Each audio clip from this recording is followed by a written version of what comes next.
இந்த மிஷின் பார்த்தீங்க அப்படின்னா இது வந்து அதிகமான என்கொயரிஸ் வந்தக்கூடிய ப்ராடக்ட் தாங்க. கார்லிக் பீலர், அதாவது பூண்டு உரிக்கிறது எவ்வளோ கஷ்டம் அப்படின்னு சொல்லி உரிக்கிறவங்களை கேட்டால் தான் தெரியும் இல்லைங்களா? அது மாதிரி ஸோ பூண்டு உரிக்கிற மிஷின் தான் இது. ஸோ இதுவுமே வந்து சிங்கிள் ஃபேஸில் வீட்டு கரண்ட்டில் ரன் பண்ணக்கூடிய மிஷின்ஸ் தான். இது வந்து பார்த்திங்கன்னா நம்ம ஹெவி டியூட்டி மோட்டர் போட்டு பண்ணி கொடுக்குறாங்க.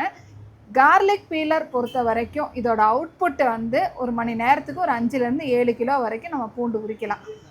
ஆனால் என்ன அப்படின்னீங்கன்னா பூண்டு வந்து நல்லா காஞ்சிருக்கணும். ஈரப்பதத்தான பூண்டு போட்டிங்க அப்படின்னா கண்டிப்பாக வந்து உரிச்சு வராது. ஏன்னா நிறைய பேர் வந்து இது இப்படி பண்ணுங்க அப்படி பண்ணுங்க வந்துடும் அப்படிங்கிற மாதிரிலாம் சொல்கிறாங்க. நான் அப்படியெல்லாம் கிடையாது. கண்டிப்பாக பூண்டு வந்து நல்லா காஞ்சிருக்கணும். சப்போஸ் காயிலைங்க எனக்கு ஈரப்பதமாக தான் இருக்குது அப்படின்னீங்கன்னா நீங்கள் ஒரு சின்ன வடைச்சட்டிலையோ போட்டு லைட்டாக ரோஸ்ட் பண்ணிவிட்டு நம்ம வந்து இந்த கார்லிக் பீலரில் போடலாம். ஏன் நீங்கள் வந்து நான் இந்த மாதிரி சொல்லி நான் சொல்கிறேன்னா, ஒரு ப்ராடக்டை நான் உங்கள் கையில் கொண்டு வந்து கொடுக்கறதுக்கு முன்னாடி அந்த ப்ராடக்டை பற்றி நான் அட்வான்டேஜஸ் சொல்கிறனோ இல்லையோ அதோட டிஸ்அட்வான்டேஜஸ் சொல்லணும் இல்லைங்களா? ஸோ அதுக்காகத்தான் நான் வந்து இதை நான் சொல்கிறேன். இந்த அம்மா வந்து ஏன் இவங்க வந்து இப்படி ஒரு நெகட்டிவாக ஒரு இன்ட்ரடக்ஷன் கொடுக்குறாங்க இந்த பீலருக்குன்னு நீங்கள் சொல்லக்கூடாது. ஏன்னா நான் என்கிட்ட கஸ்டமர்ஸ் வந்து சொல்லக்கூடிய ஃபீட்பேக்ஸ் வந்து நான் உங்ககிட்ட ஆல்ரெடி நான் ஷேர் பண்ணுறோம். ஸோ ஷேர் பண்ணால் தான் உங்களுக்கு இதை பற்றி தெரியும். ஸோ கார்லிக் வந்து நம்ம பச்சையாக ஈரமாக போட்டுட்டு மேடம் எனக்கு வரவே மாட்டேங்குது, பீலர் வரவே மாட்டேங்குது, மிஷின் சரியே இல்லை அப்படின்னு நீங்கள் சொல்லக்கூடாது. மிஷின் வந்து நல்ல மிஷின், நல்ல குவாலிட்டியாக பண்ணி கொடுக்குறோம்.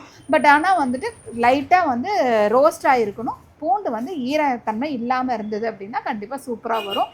ஸோ இந்த பீலர் வந்து ரொம்ப காம்பேக்டாக இருக்குது. நீங்கள் எங்கே வேணாலும் அழகாக தூக்கிட்டு போய்க்கலாம். மண்டபங்களுக்கு பண்ணுறவங்களா இருந்தாலும் சரி, வாடகைக்கு விடுறவங்களா இருந்தாலும் சரி, இல்லை நாங்கள் வந்து பிரியாணி பிஸ்னஸ் பண்ணுறாங்க ஸோ அவங்களுக்கு உரிக்கணும் அப்படின்னாலுமே சரி, இல்லை நாங்கள் வந்து கார்லிக் பேஸ்ட்டு இல்லை பவுட்ரு பண்ணுறோம். இன்றைக்கி கார்லிக் பவுடர்லாம் வந்து அதிக ட்ரெண்டிங்கான பிஸ்னஸ் இல்லைங்களா? ஸோ அதுக்கு பண்ணுறவங்களுக்கும் இந்த வந்து தாராளமாக இந்த பூண்டு மிஷின் வந்து உங்களுக்கு ரொம்ப யூஸ்ஃபுல்லாக இருக்கும். ஸோ இந்த மிஷின் நீங்கள் கார்லிக் பீலர் பார்த்துட்ருக்கீங்க அப்படின்னா நீங்கள் வர வேண்டிய ஒரே இடம் கேஎம்எஸ் இண்டஸ்ட்ரீஸ். ஸோ நம்ம கேஎம்எஸ் இண்டஸ்ட்ரீஸ் பார்த்திங்கன்னா சென்னை பல்லாவரத்தில் லொக்கேட் ஆகிருக்குங்க. ரயில்வே ஸ்டேஷன் பக்கத்தில் கலெக்டர் ஆஃபீஸ் கிட்டே இருக்குது. ஸோ நமக்கு சென்னை பிரான்ச்சு தவிர கேரளாலையும் அதே மாதிரி திருூர், கண்ணூர் 2 இடத்துலையும் நமக்கு இருக்குங்க. ஸோ உங்களுக்கு எங்கே நியர்பையோ நீங்கள் அங்கே இருக்கிறவங்கள காண்டாக்ட் பண்ணுங்கள். இல்லைனா வாட்ஸ்அப்பில் இந்த மிஷினோட ஸ்க்ரீன்ஷாட் அனுப்பிச்சிட்டு கேளுங்க. நாங்கள் அதோட டீட்டெயில்ஸ் நாங்கள் கொடுக்குறோம். தேங்க்யூ.